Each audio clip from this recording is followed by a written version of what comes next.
Welcome to Sweet Life Beat Life. We hope this video helps. To make the Voyager rod and fish, collect 3 iron bars, 2 star crystals, and 1 Voyager core before you approach the anvil. Also gather 10 units of flux powder and 4 string coat threads to bind the shaft.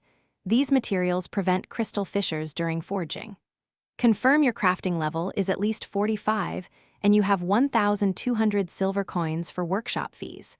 Place items in the recipe slot exactly as listed, and reserve 30 minutes of uninterrupted crafting time for the first assemble cycle. Begin by heating the forge to 1,200 degrees C, then place the 3 iron bars to create an alloy. Quench the alloy twice to ensure structural integrity.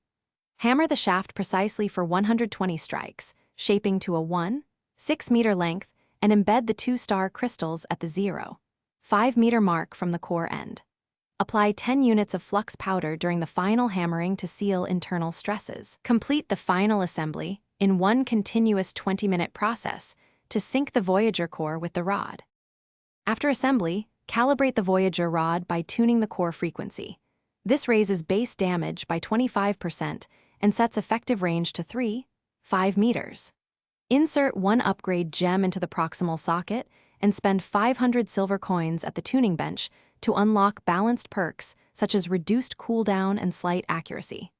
Run a field test of 10 standardized strikes to check balance and accuracy. If durability drops by 3% or more, perform an immediate minor repair using 2 iron bars. Thanks for watching. Consider subscribing if we helped you.